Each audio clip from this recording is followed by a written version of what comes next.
Welcome to Balanced Life Entrepreneur. I'm your host, Angela Clark. Life is a crazy, wonderful adventure, and it can pull you in every direction, sometimes all at once. Can you really achieve success in one area of life without losing it all everywhere else? Can it really be done? Are you up for a good challenge? Well, let's get started. Wow! Hello, and welcome to episode 8 of Balanced Life Entrepreneur. I'm your host, Angela, and I'm so excited you're here. I can't believe I'm at episode 8 already. The time has just flown by. And thanks for sticking with me. I feel like I get a little bit more organized every week, and I'm just enjoying it so much. So, last week we started in on a book by James Clear, Tiny Changes, Remarkable Results, Atomic Habits. And I did warn you that I was going to spend more than 1 week on this book because it is just chock full of awesomeness. And if you haven't gotten into it yet, I highly suggest you get this book. Get the hard copy, get the audiobook, listen to it, read it, whatever you need to do. But this is definitely worth adding to your library. It will change your life if you just really take it to heart and follow the steps. But he's talking about goals. And as soon as I came across the title of this one section of the book, I thought, oh, that's totally what I'm talking about this week in the podcast. But he says, forget about goals. Focus on systems instead. And I immediately thought of my voiceover coach. His name is Anthony Pica. And if you are a voice artist and you're looking for a voiceover coach, I just can't say enough good about him. He's been great. But he's always talking about you've got to work on your system. It's all built on systems. Well, what about this system? Are you using this system? Or I've created this system. And Anthony, you rock. You're awesome. Thank you for the great instruction that you always give. And this author here, James Clear, he totally backs you up on this. So it really caught my attention because for the last year, my voice coach has been telling me the same thing. We've got to establish your system, Angela. So I'm super excited to share this with you. So what is the difference between a system and goals? Let's see what he has to say. All right, so here's some examples of a system. If you're a coach, your goal might be to win a championship. Your system, though, is the way you recruit players, manage your assistant coaches, and conduct practices, right? If you're an entrepreneur, your goal might be to have $1 million business. Your system, though, is how you test products, hire employees, and run marketing campaigns. It's the details, right? If you're a musician, your goal might be to play a new piece. Your system is how often you practice, how you break down and tackle difficult measures, and your method of receiving feedback from your instructor. Ooh, I like that. So he then goes on to pose a question. If you just didn't have goals at all, but adhered to a system, strictly to a system, and did everything it required, would you still reach the same objective? In other words, if you totally ignored your goal, but completely focused on the system, would you still reach those goals? That really piqued my interest because I am a goal-oriented person. I set goals, I write them down, I put them on. If you could see where I work from, I have Post-it notes all over the place, but I read through them all the time. I have my goals on them, and I read them every day to remind myself these are my goals. So he's really got my interest piqued at this point in the book because he's telling me, goals, are they really that important? And then he goes on to answer his own question. He says, yes, I think you would. The goal in any sport is to finish with the best score. But it would be ridiculous to spend the whole game staring at the scoreboard. The score will take care of itself. If you want better results, You have to forget about focusing on the goals and focus on your system instead. I really didn't like reading that because, like I said, I'm a goal setter, dang it. But I'm trying to give him the benefit of the doubt here because so far I've been so excited about this book. And so I'm thinking, James, you're just messing with my head here. Why you doing this to me, bud? But I'm giving him the benefit of the doubt and I'm reading on. And he talks about problems with goal setting. He said, winners and losers have the same goals. Oh, man, he's right. We all set the same goals, right? If you're an Olympian, everybody wants to win the gold. Everybody has the goal of winning the gold medal. The goal was the same for everyone, but their system was different for each one of them. He goes on to talk about another problem with goal setting is that achieving a goal is only a momentary change.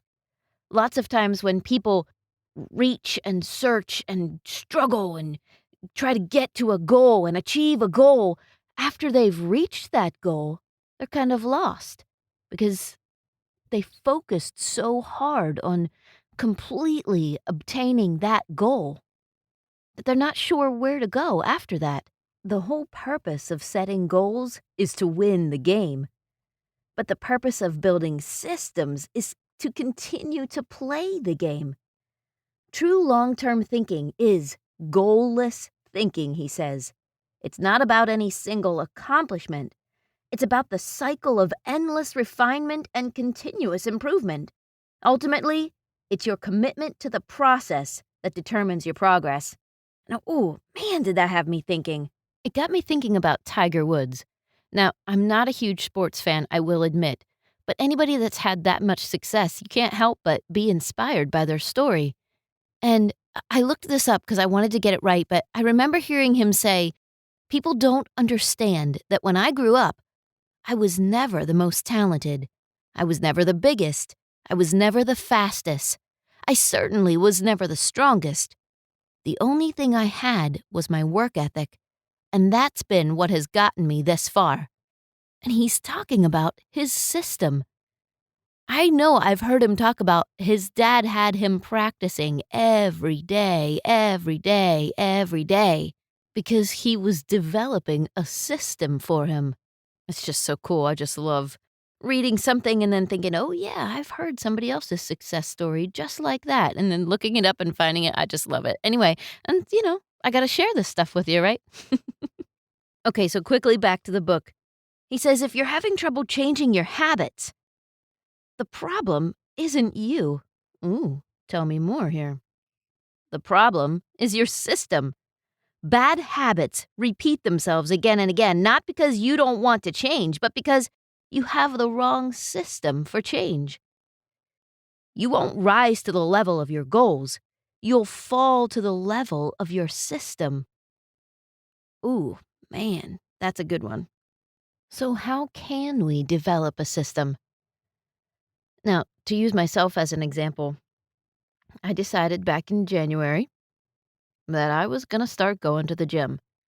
But I knew I didn't know anything about using all that equipment and really utilizing my time correctly to get it done and get out, right? I wasn't looking at spending hours a day at the gym. I just wanted to be in better shape.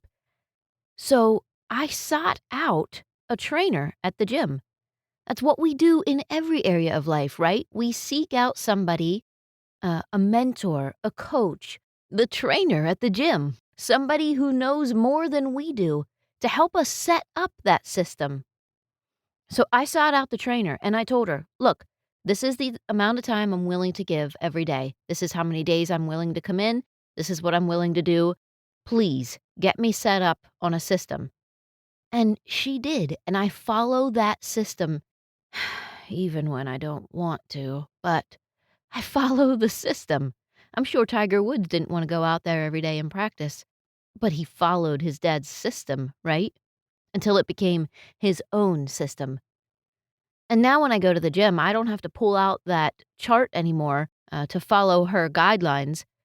I've got it memorized. I've got it down. I've tweaked it as I've gotten stronger. I've upped the weights on the machines as I've gotten stronger through the months, and I've made it my own system. Now, why would I bother to go in there and try to figure it all out on my own when there's somebody there that's done it and she's just waiting? She's waiting on me to ask for help. So, to end this podcast today, I'm just going to encourage you to seek out mentors that can help you develop a system. Is it a system to improve your marriage? Hey, they're out there. Is it a system to improve your business? Is it all about sports for you? Is it a system to improve your game? Whatever it is, seek out a mentor, someone that can really, really help you, whether you have to pay them, bribe them, beg them, stalk them, whatever it takes. But learn from them if they're willing to teach you. Mentors and coaches are priceless. So I'm going to bring it to a conclusion right here, guys, because I think that's been enough for the week. I can only take so much at a time, right? I hope this has really challenged you to think about what is the difference between just setting a goal and developing a system. I think they're both vital, honestly. I need to see those goals in front of me every day. But without the system, I'll never reach the goals. The system is the behind the scenes. The system is the daily work that you do every day to reach that goal. The system is what the world will never see. The world will only see when you reach your goal and you'll look like an overnight success.